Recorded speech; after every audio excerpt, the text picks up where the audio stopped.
Okay, so today we're going to talk a little bit about hoplites, their formations called phalanxes, and discuss a little bit about how they worked and why they're important. So, to begin this discussion, let's begin with a hypothetical. Let's say this crazy pointy object-wielding guy comes charging after you, intent on all kinds of nefarious and evil things.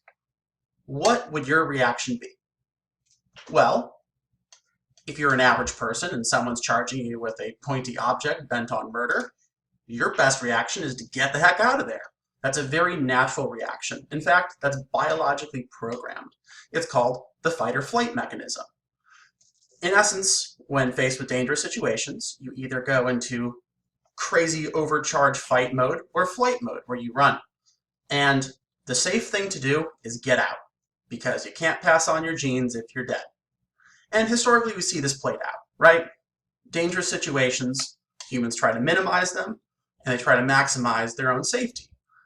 So in ancient warfare, you saw people using bows and arrows, chariots. They avoided large head-on collisions of troops, and typically had, we see them in the Iliad as Aristios, one-on-one duels, and a lot of ritual and custom to try to minimize the dangers of early fighting.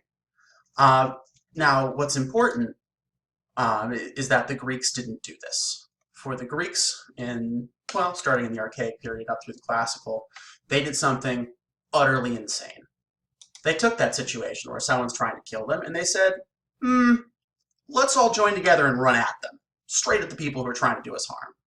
That's pretty nuts. And honestly, it breaks with a lot of good sense. This collective decision to stop minimizing risks, to stop trying to take cover and go at the thing that's dangerous, that's pretty extreme. And it changes all of Greek society. So let's look at this a little bit more.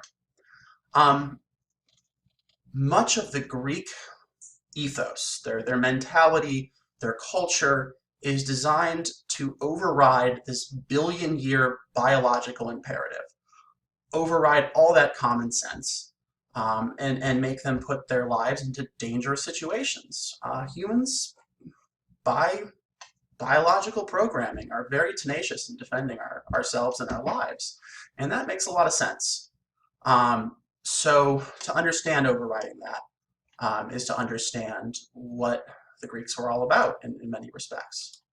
So let's look at this a little bit more. Starting around 700 BC, the Greeks decided to take the most insane and dangerous thing that people do and make it more insane and more dangerous.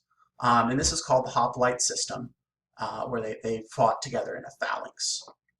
So let's look at the hows and the whys. Let's begin with why, because we can only make sense of this if we realize that the hoplites existed because they worked. The Greeks were neither suicidal nor were they stupid. So they had a reason for doing this crazy thing. And if we can understand that, the rest starts to make sense. And really, when you get down to it, the reason is because it worked. The intriguing truth is that when a hoplite fought pretty much any other type of soldier, a hoplite won. The big exception to this is the Macedonians and the Romans, but both the Macedonians and the Romans used basically a modified hoplite phalanx, so they kind of out-hoplited the hoplite. And the fact of the matter is that if you were an ancient Greek city-state and you fielded a force of hoplites, you had a very good chance of winning. And if you didn't, you were pretty much guaranteed to lose. So what is it about the hoplite? What is it about the phalanx that makes this so successful? What's the big deal? Well, the honest answer is we don't know. The Greeks didn't really leave us a lot of written evidence that talks about this. Their art is very hard to decipher because it frequently pictures individual one-on-one duels or small little groups as opposed to whole formations. And you would be shocked at the amount we just don't know. The scholarly community is very much caught up in a very bitter debate about what did a hoplite do? How did it work? And we'll examine that a little bit later. Let's start with the name, hoplite. Well, it comes from the word hoplon, which is a large shield. It measures roughly 20 pounds. It's 3 feet across. It has a core of oak. Frequently, it was faced with leather or bronze. and it had two handles. Now, these two handles are very important because it allows the weight to be carried a little bit more evenly um, by having it hang right at the elbow, essentially, and that puts the weight directly on the shoulder. And then you use the grip, the antilab, which you hold in your hand to help guide and direct. We'll go into this a little bit later, so don't worry about it yet. Just know they had a big old shield, and this is super important. In addition, we also see armor. You have the thorax, which is the chest plate. You have greaves, which cover the shins, and a helmet. This is of the Corinthian style, which is most famous. And together, these protective coverings gave the hoplite quite a great system of defense. They were very hard to overcome, and we'll talk about this a little bit later. But that was defense. For offense, they had a spear. It was usually around 8 to 10 feet. It's called a dory. It has two sides, a spearhead, and then a butt spike called a cerotor, which means lizarder. Sometimes I've seen it translated as lizard sticker. And that both offered counterbalance and a secondary weapon. We have to think that these spears snapped like crazy. And when they did, if they had the back end, they could flip it around and use that, or if they had the front end, they could still use that.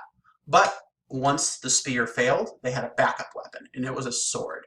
Either a xiphos, which is the leaf-shaped sword you see in the picture there, or a kopis, which was a forward curving, really it's like a machete. And that was also used, but it had kind of a bad reputation as being overly brutal. So frequently in art, you'll see it being used by the bad guys, whoever they are in that scenario on the vase. But we do know it was used. So together they had a pretty good system of offense and defense, but there's some glaring problems. First off, it's really hard to see out of this helmet. My peripherals are very restricted. I can't see much going on the sides. Breathing is relatively hard. It can get pretty hot, and it can be hard to really keep your breath. Also, it's hard to hear. Frequently, they didn't have ear slots, so that made it hard to tell where a sound was coming from, or even to hear the sound in general. So your senses were fairly limited. Second is that the hop-on shield is really weird because it covers sort of half your body. I'll demonstrate this a little bit later, so just take my word for it now, that it only kind of covers half of you, and it's really heavy. So at best, it's going to be draining to use. At worst, it's going to be too slow because it's just too heavy to move, and it's kind of a problem if you need to save your life. So these seem like some serious issues. Why would you use the hoplite gear if there are these huge problems? Why did they win? We need to ask this question. Well, the answer is because of teamwork. That's why. The hoplites fought together in a group called a phalanx, which means a roller. And they would stack these lines, typically 8 to 16 men deep, with the front 2 or 3 ranks, depending on the article. They'll say 2, they'll say 3. This is a huge debate. But the first 2 or 3 ranks would be able to reach their spears over. And as long as the soldiers stayed together, they were very well protected. From head to toe, they had armor. And they could support each other.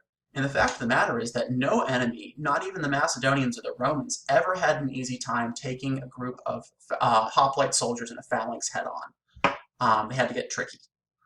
So, in essence, with the ability to support people in front of you from being pushed backward, this hoplite phalanx is very hard to move back. And if they all push forward, they become irresistible. In essence, the hoplite phalanx is both an unstoppable force and an immovable object, which is pretty awesome if you're trying to win a battle.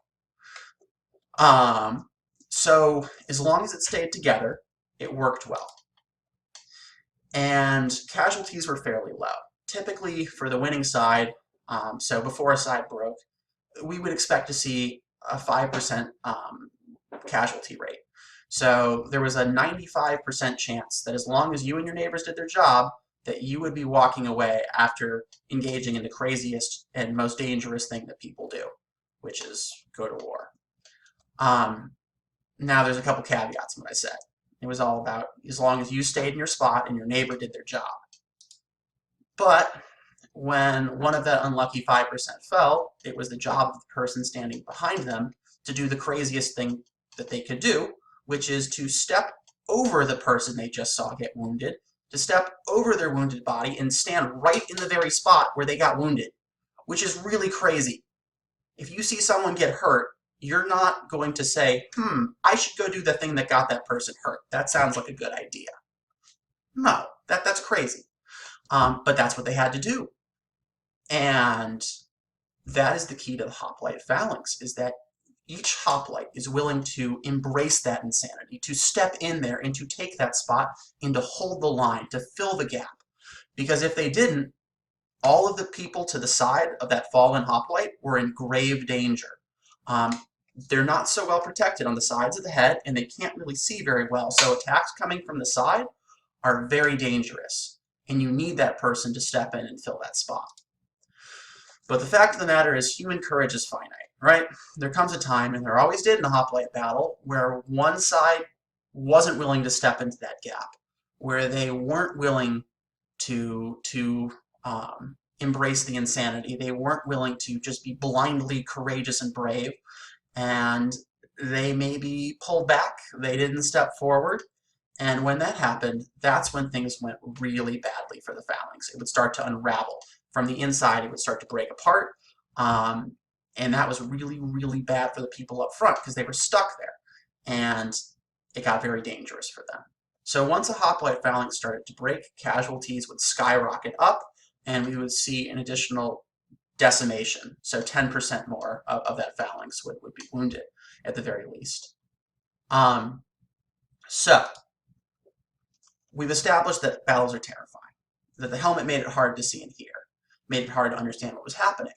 And you always knew that if the hoplite phalanx broke, you needed to get out of there really fast because it was going to get really bad if you were stuck there. So you always knew that if it broke, you need to go fast. And every hoplite knew that it's impossible to run with your heavy hoplon, that big shield. So the first thing a fleeing hoplite would do is throw away their shield so they could run faster, minus that 20 pounds of really awkward weight.